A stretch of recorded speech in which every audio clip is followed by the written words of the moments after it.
Namo tassa bhagavato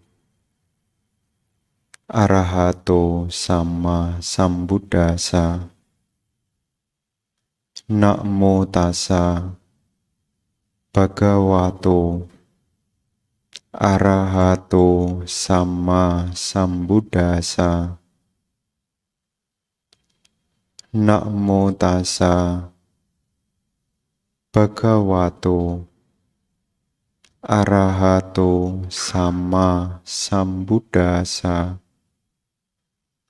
Yatapi puparasimha kayira malagune bahu ewang jatena macena katabang kusalang bahung ti. Seperti kumpulan bunga-bunga dapat dirangkai menjadi banyak karangan bunga. Demikian pula dalam satu kelahiran manusia, banyak sekali kebajikan yang mampu dikumpulkannya.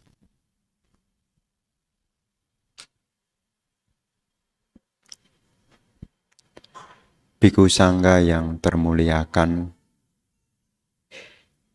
para ibu, bapak, saudara-saudari, serta adik-adik sekolah minggu yang berbahagia. Selamat siang, terpujilah Sang Buddha, Namo Buddhaya.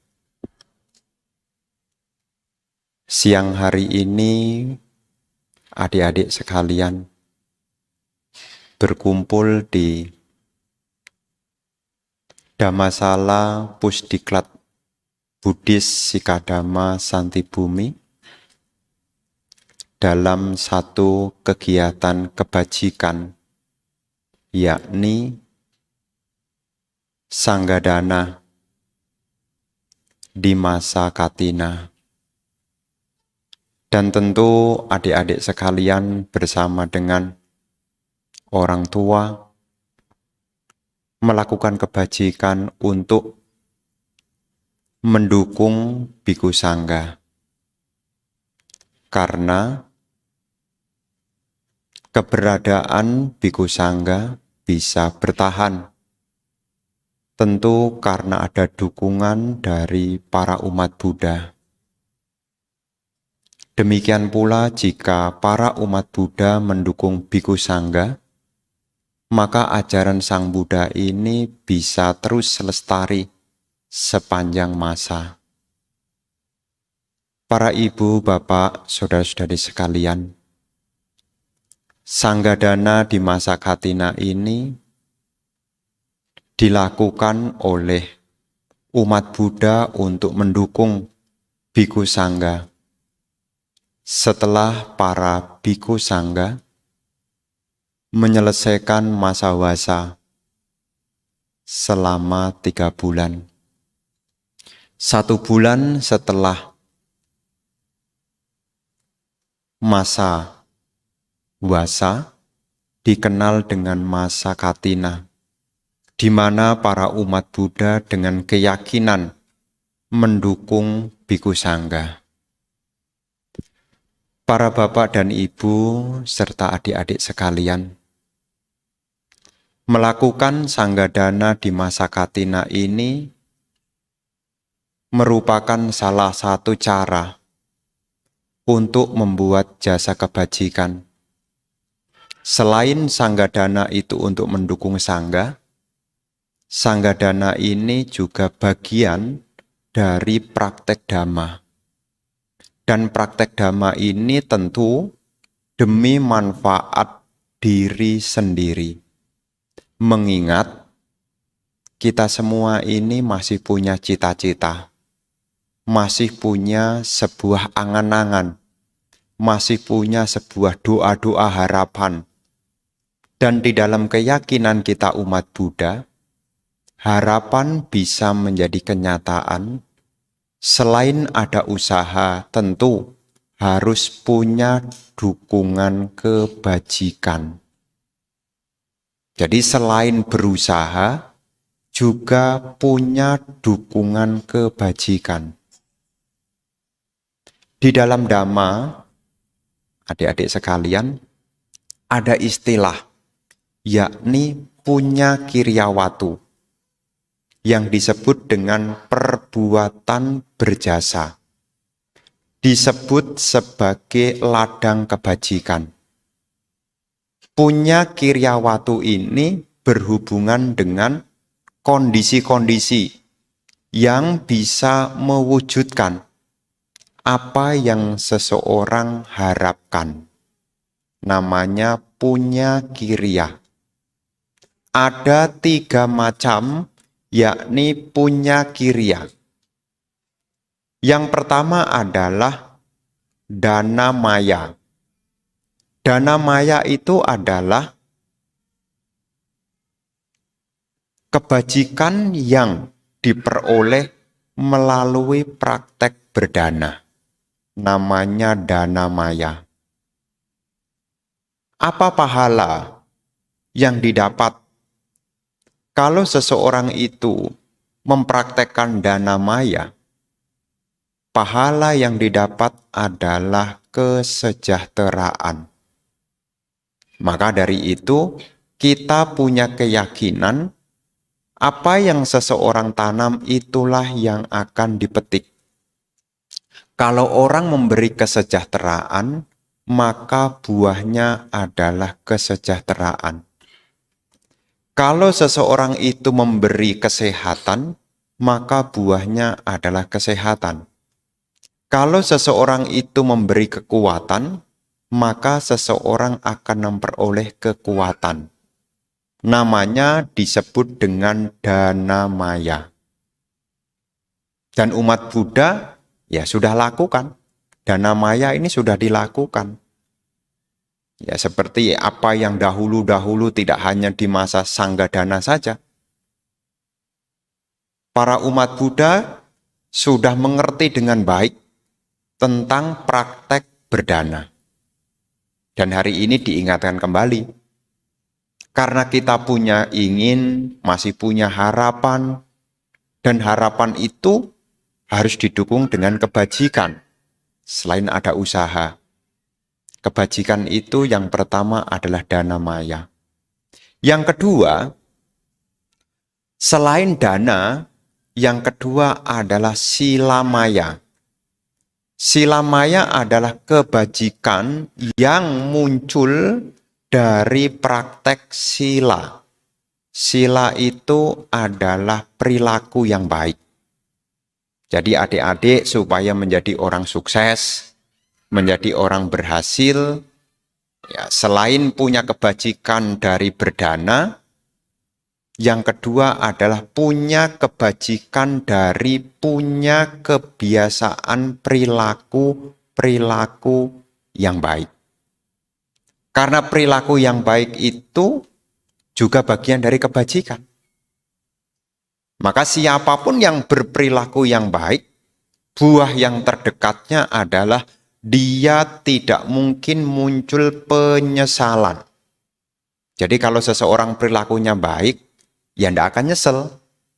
Nah, jadi ini adik-adik mesti tahu, ya, mesti tahu dari sekarang. Supaya apa? Supaya nanti tidak menyesal.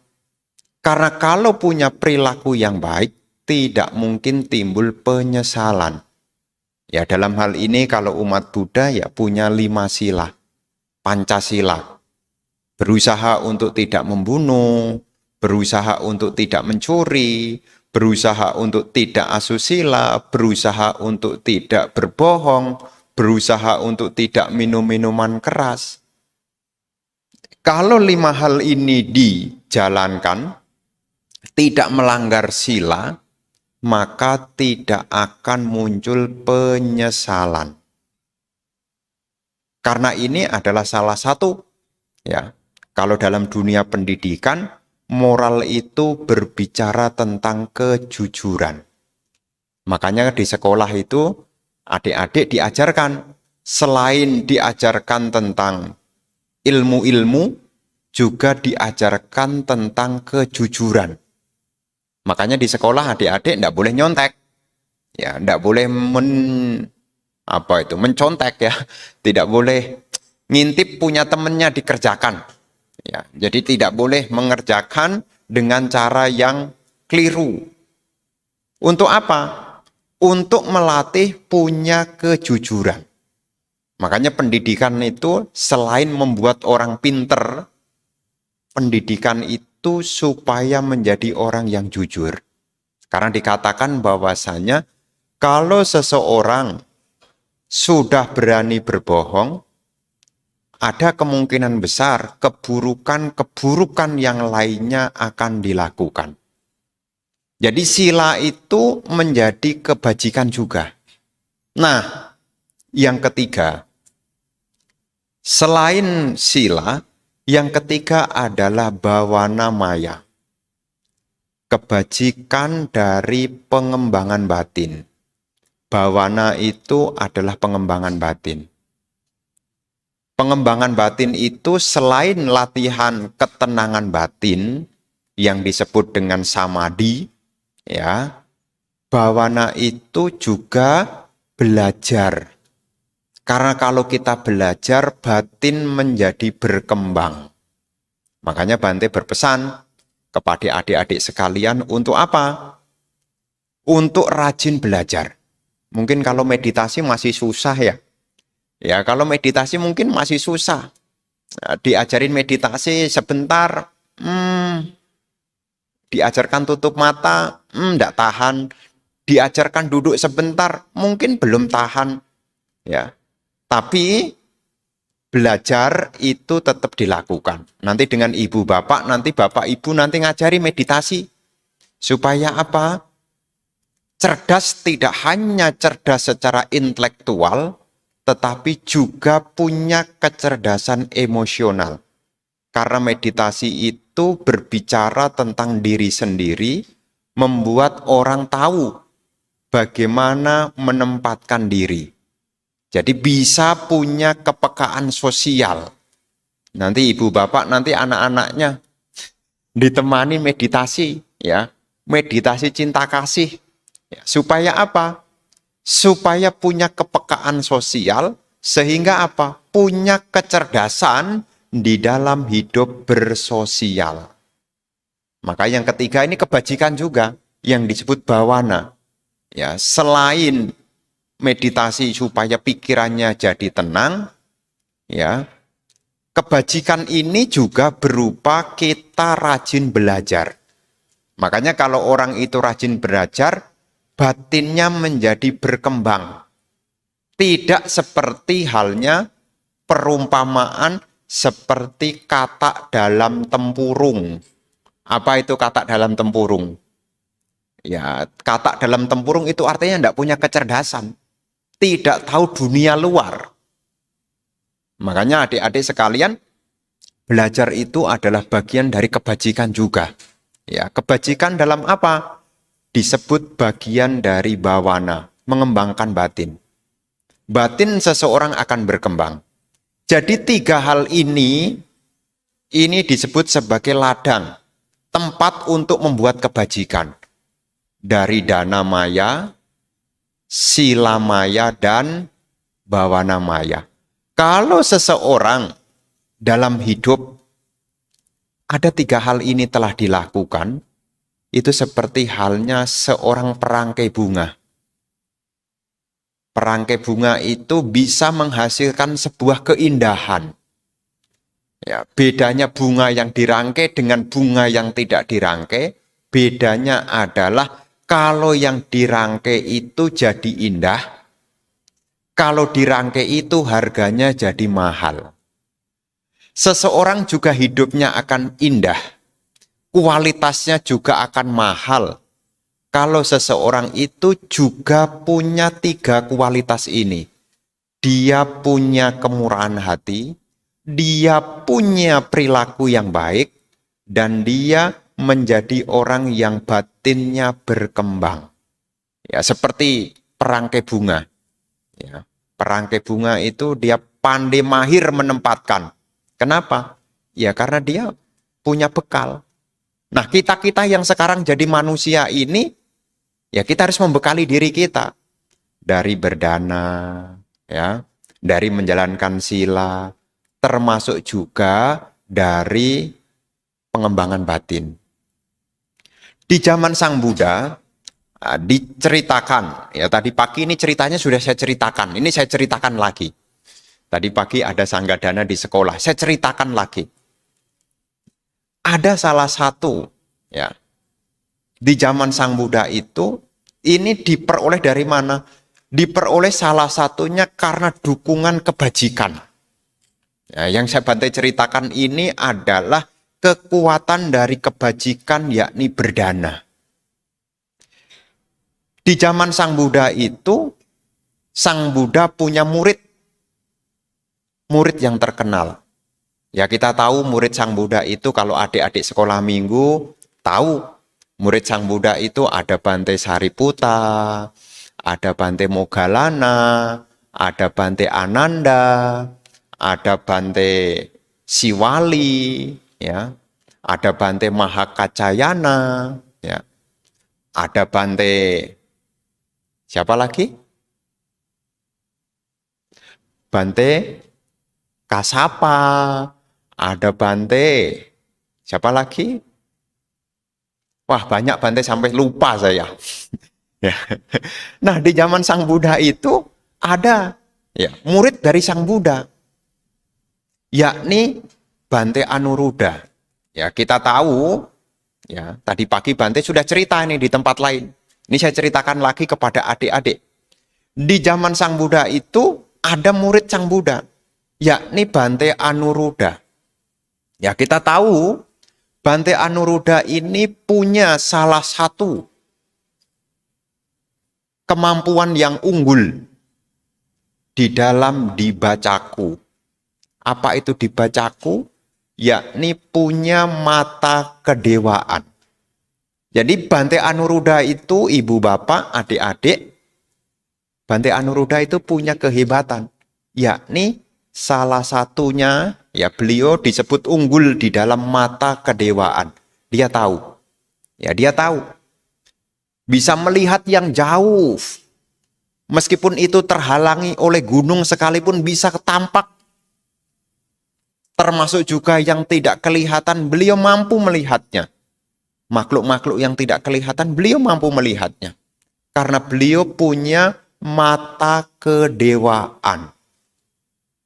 Selain beliau punya mata kedewaan, Bante Anuruddha itu punya kehebatan yang lain. Memang Bante Anuruddha tidak setenar seperti Bante Siwali.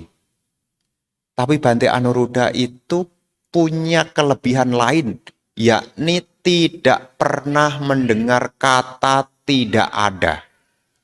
Jadi tidak pernah mendengar kata tidak ada. Jadi kalau beliau punya angan-angan, itu tidak pernah mendengar kata tidak ada. Diceritakan di dalam riwayat dari Bante Anuruddha, nanti ibu-ibu nanti kalau mau cerita ini nanti bisa di-searching di Google. Kisah Bante Anuruddha. Nah, nanti bisa di-searching di Google. Nah, waktu Bante Anuruddha itu masih kecil, Bante Anuruddha ini bermain dengan teman-temannya. Ya, bermain dengan teman-temannya. Dalam permainan dengan teman-temannya itu, siapa yang kalah, kalau zaman sekarang itu kalah nelaktir. Nelaktir itu kasih makanan kepada temannya. Ya kalau zaman sekarang ya mungkin ya bermain apa begitu. Ya mungkin main game ya kalau anak-anak sekarang dengan teman-temannya mungkin main game.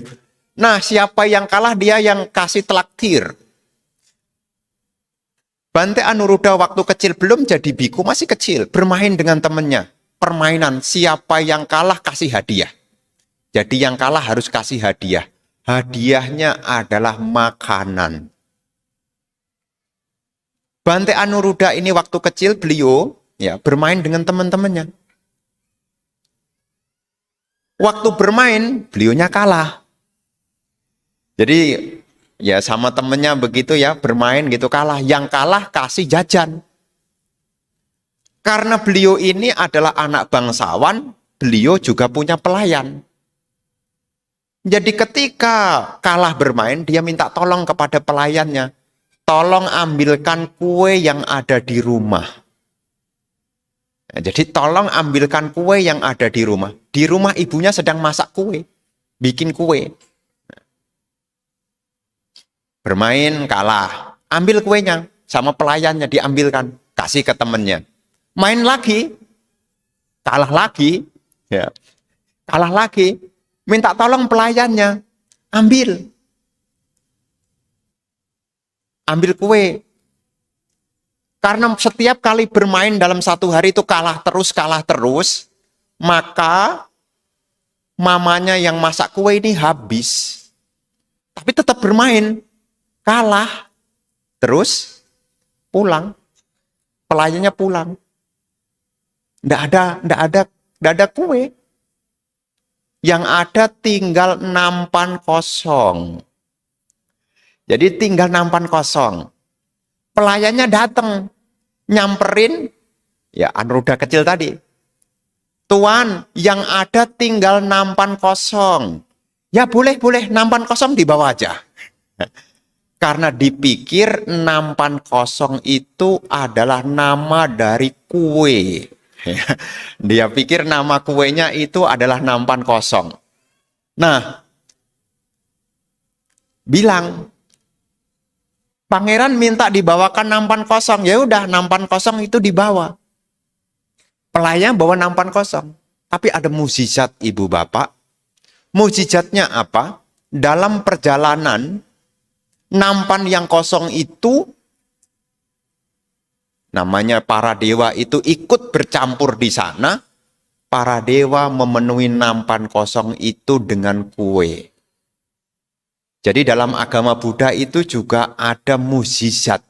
Hal yang di luar nalar tidak terpikirkan tapi bisa. Dari mana? Dari dukungan kebajikan. Nah, kenapa kok nampan kosong itu bisa terisi kue? Karena sesuai dengan kebajikannya di masa lampau. Yakni beliau bertekad untuk tidak mendengar kata tidak ada. Jadi tekadnya itu, semoga dengan kebajikan yang saya lakukan, saya tidak mendengar kata tidak ada. Kenapa Bante kok bisa punya kebajikan tidak mendengar kata tidak ada? Nanti ibu bapak nanti bisa ceritakan tuh kepada anak-anaknya tuh. Supaya anak-anaknya juga rajin membuat kebajikan. Nah, diceritakan.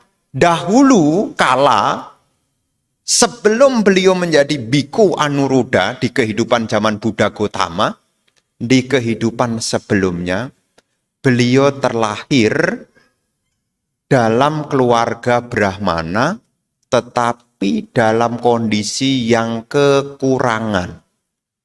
Jadi kekurangan. Meskipun beliau dalam kondisi kekurangan, tapi beliau punya kekayaan. Kekayaan apa? Kekayaan berupa keyakinan. Meskipun hidupnya susah, sulit, makan juga tidak gampang, beliau punya kekayaan. Kekayaan berupa keyakinan. Punya keyakinan kepada hukum karma. Meskipun susah, sulit, beliau tidak menyalahkan. Karena punya kekayaan berupa keyakinan. Kenapa beliau bisa menerima keadaan? Beliau punya dua hal pemikiran. Yang pertama, kenapa kehidupannya sulit?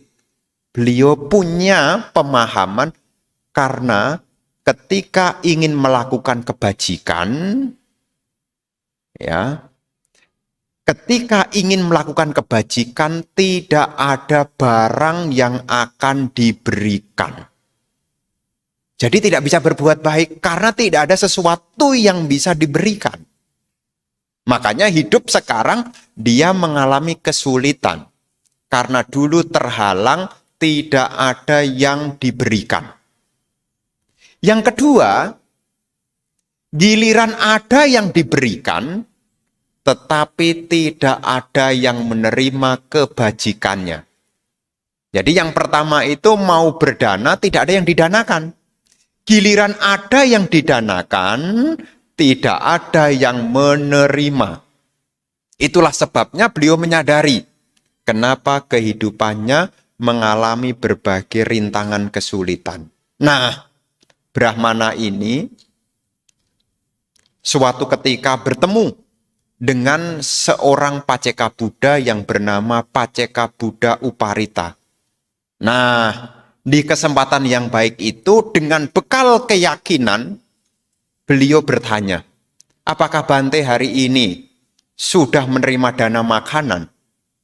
Ya. Paceka Buddha menjawab di sana, ya, bahwasanya belum. Nah, kemudian mangkok dari Paceka Buddha itu diminta, diambil, kemudian dia pulang ke rumah. Ya, kemudian berbicara dengan istrinya. Beliau dan istrinya sama-sama berdana makanan. Jadi jatah makanannya itu didanakan. Sewaktu makanan sudah dimasukkan ke bowl, bowl-nya dikembalikan kepada Paceka Buddha, beliau bertekad. Tekadnya apa? Tekad yang pertama adalah, semoga dengan kebajikan ini, saya tidak lahir di keluarga yang kekurangan. Tekad yang kedua, semoga dengan kebajikan ini, saya tidak mendengar kata tidak ada. Itulah sebabnya beliau di zaman Buddha Gotama tidak mendengar kata tidak ada. Yang didengar adalah nampan kosong. Bukan tidak ada, tapi yang didengar adalah nampan kosong. Jadi bukan mendengar tidak ada. Karena di kehidupan sebelumnya, ketika mempersembahkan jasa baik, beliau punya kehendak demikian. Kenapa keinginannya bisa terkabul? Ini bukti nyata dari dana maya. Dana maya. Kebajikan dari praktek kemurahan hati berdana. Belum lagi nanti cerita tentang sila maya. Ini kalau sila maya nanti ada kisah-kisah di dalam alam kedewaan. Siapa yang menjalankan sila dengan baik, salah satu pahala yang didapat, dapat terlahir di alam surga. Lahir alam bahagia. Tidak jatuh di alam menderita. Karena punya sila. Dan kalau rajin belajar, dimanapun berada, nanti jadi orang cerdas. Jadi kita jadi orang cerdas itu tidak kebetulan. Ya, bukan tiba-tiba jadi cerdas, enggak. Cerdas itu juga hasil belajar, bertanya. Makanya ada ungkapan peribahasa, malu bertanya, sesat di jalan. Kalau malu belajar, kehidupan jadi susah. Nah, ini perlu diingat. Jadi 3 hal ini, dana maya, sila maya, bawana maya, ini adalah ladang-ladang untuk membuat kebajikan. Seperti perangkai bunga, bisa menghasilkan banyak karangan bunga. Demikian pula pelaku kebajikan, banyak menghasilkan jasa kebajikan. Maka di hari ini, adik-adik bersama dengan orang tua dalam kegiatan Sanggadana ini, dengan satu cetana yang baik, dengan kehendak yang baik, melakukan kebajikan, mendukung sangga, ya, semoga jasa baik yang hari ini akan dilakukan, semoga menjadi kumpulan kebajikan yang selalu menyertai, tidak hanya di kehidupan sekarang, tetapi juga menjadi kekuatan di kehidupan-kehidupan berikutnya. Mengingat kehidupan kita masih panjang dan jauh, tentu kita masih banyak membutuhkan jasa kebajikan. Semoga keberkahan menyertai adik-adik sekalian bersama dengan orang tua. Semoga tumbuh dan berkembang di dalam kebajikan. Dan semoga harapan-harapan baik, cita-cita luhurnya, semoga dapat terwujud menjadi kenyataan. Dan semoga hal-hal yang tidak diharapkan, seperti halnya penyakit, penderitaan, ketakutan, kesedihan, menjadi sirna adanya. Semoga kita semuanya maju di dalam Dhamma, semoga kita dapat merealisasi Nibbana. Sabe sata bhavantu sukhitata, semoga semua makhluk hidup berbahagia.